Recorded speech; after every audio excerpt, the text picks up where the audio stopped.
नमस्ते दोस्तों, welcome to Fun with Knowledge the Nomad Guy. मेरा नाम है हिम्मत और आज हम बात करेंगे कैसे आप एक वीज़ा से 29 कंट्रीज यूरोप की some of the biggest countries like Switzerland, France, Norway, Denmark, Spain, Italy आप ट्रैवल कर सकते हो जस्ट एक वीज़ा के साथ में। तो हम इस वीज़ा की बात करते हैं। इसके लिए मैंने एक छोटी सी डॉक्यूमेंट बनाई है जो मैं आपके साथ शेयर करता हूँ। देखिए दोस्तों, तो शेंगन वीज़ा के अंदर 29 कंट्रीज आती है और उन कंट्रीज की लिस्ट है ये: Austria, Belgium, Bulgaria, Greece, Hungary, Iceland. काफ़ी सुंदर कंट्रीज है सारी, स्पेन, स्विट्जरलैंड और स्विट्जरलैंड। चलिए हम बात करते हैं कि शेंगन वीज़ा के टाइप कौन कौन से होते हैं। तो फर्स्ट होता है ट्रांजिट वीज़ा। वो जनरली लॉन्ग ट्रैवल के लिए ये वीज़ा होता है। जब आपकी फ्लाइट कुछ देर के लिए किसी एयरपोर्ट पर रुकती है, यूरोपियन एयरपोर्ट पे, तो आपको ये वीज़ा लेना कंपलसरी होता है। दूसरा वीज़ा जो जो आज हमारा मेन टॉपिक है वो है शॉर्ट टर्म वीज़ा और टूरिस्ट वीज़ा। ये 90 डेज के लिए हमें अलॉट होता है। फर्स्ट टाइम जब हम अप्लाई करते हैं तो ये शॉर्टर ड्यूरेशन के लिए मिलेगा, लेकिन जब आप 2 से 3 बार अप्लाई करने लग जाओगे तो ये इवन 1 ईयर और सम केसेस में आपको 3 साल तक के लिए भी ये वीज़ा मिलता है। अब हम बात करते हैं तीसरी और चौथी जो है लॉन्ग टर्म वीज़ाज। इनमें एक वीज़ा वर्क वीज़ा भी कहलाता है, जिसे national long term visa type D कहा जाता है। ये आपको मोस्टली एम्प्लॉयमेंट पर्पस के लिए मिलता है, ताकि आप इन यूरोपियन कंट्रीज में आके काम कर सकते हो और रह सकते हो लंबी ड्यूरेशन के लिए। अब हम बात करेंगे कि वीज़ा के टाइप्स कौन कौन से होते हैं। जैसे कि टूरिस्ट वीज़ा में भी आपको सिंगल एंट्री मिल सकता है, डबल एंट्री मिल सकता है और इवन मल्टी एंट्री भी मिल सकता है। मल्टी एंट्री सबसे बेस्ट रहेगा अगर आप मीन्स फ्रीक्वेंट ट्रैवलर हो, और सिंगल एंट्री एक बार में आप एक्सप्लोर करना चाहते हो तो उसके लिए डबल एंट्री। आपका अगर प्लान हो 2 से 3 बार ट्रैवल करने का तो डबल एंट्री और मल्टी एंट्री। लेकिन अगर आप मल्टी एंट्री चाहते हो तो ट्राई करिएगा कि आपका कवर लेटर बहुत ही अच्छे से बना हो। और जो दूसरी रिक्वायरमेंट है वो है ट्रैवल इंश्योरेंस। जब आप लो तो उस ट्रैवल इंश्योरेंस की वैलिडिटी काफ़ी अच्छी खासी हो, जैसे कि 6 मंथ्स या 1 ईयर, तो वो एक बहुत मेजर इंपैक्ट करता है आपके वीज़ा अलॉटमेंट में। अगर लकी हुए तो multi entry 6 months even first time visitors को भी अलॉट होता है। अब हम बात करेंगे अ, अब हम बात करेंगे कैसे आप इस वीज़ा को अप्लाई कर सकते हो। तो इस वीज़ा को अप्लाई करने के लिए सबसे पहले आपको एम्बेसीज की वेबसाइट पे जाना है। वहाँ पर आपको एक फॉर्म मिलेगा, उस फॉर्म को फिल आउट करना है।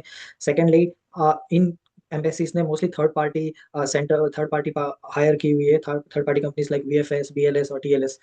वीएफएस मोस्टली लुकआउट करता है almost like 20 to 25 countries. BLS आपका लुकआउट करता है खाली स्पेन के लिए, और टीएलएस स्पेसिफिकली सिर्फ 3 कंट्रीज के लिए है। वो है जर्मनी, फ्रांस और तीसरी है बेल्जियम।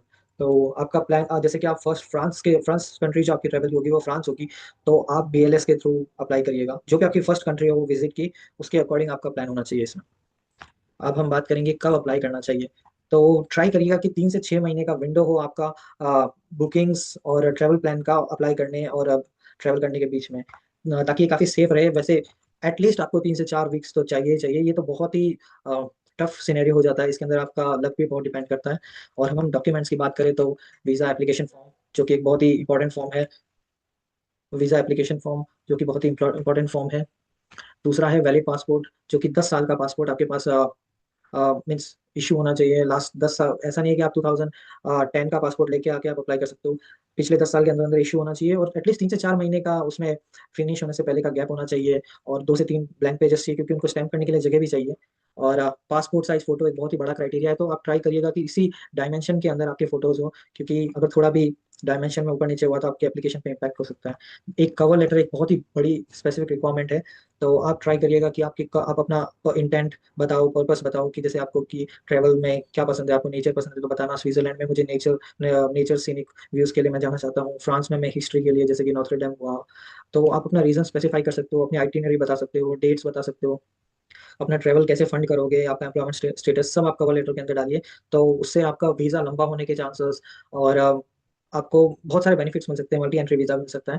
फ्लाइट के टिकट्स आपको पहले ही बुक करने पड़ेंगे। प्रूफ ऑफ अकोमोडेशन बताना पड़ेगा। फाइनेंशियल मीन्स के लिए आपको 3 से 4 महीनों का बैंक का स्टेटमेंट बताना पड़ेगा। अगर इनकम टैक्स आईटीआर अटैच करते हो फॉर्म 16, तो इससे आपको एडिशनल एडवांटेज जरूर होंगे। सैलरी स्लिप चाहिए 3 से 4 महीने की, और प्रूफ ऑफ स्पॉन्सरशिप। अगर आपका कोई रिलेटिव यूरोप के अंदर रहता है तो वो आपको प्रूफ ऑफ स्पॉन्सरशिप अगर देता है तो उससे आपका प्रोसेस बहुत ही फास्ट हो जाएगा। उसके बाद में आपको ट्रैवल इंश्योरेंस के बारे में जब मैंने बात की, तो एक स्पेसिफिक रिक्वायरमेंट होती है कि 30,000 यूरोज तक का आपको इमरजेंसी मेडिकल केयर उसके अंदर कवर्ड होना चाहिए, और ये ट्रैवल इंश्योरेंस वर्ल्ड वाइड या फिर यूरोप स्पेसिफिक होना चाहिए। उसके बाद में प्रूफ ऑफ एम्प्लॉयमेंट, अगर आप एम्प्लॉयड हैं। और एडिशनल रिक्वायरमेंट बच्चों के लिए बर्थ सर्टिफिकेट और अटेस्टेड कॉपी पेरेंट्स के द्वारा साइन होनी चाहिए। और ट्रांसलेशन, क्योंकि कुछ कंट्रीज स्पेसिफिकली अपने लैंग्वेज पे फोकस करती है, तो आपको कई बार डॉक्यूमेंट्स को उन कंट्रीज के अनुसार उनकी लैंग्वेज में ट्रांसलेट भी करना पड़ सकता है। तो दोस्तों आज ये था आज का video. I hope you like it और do subscribe to this channel for more interesting travel content and thank you for watching.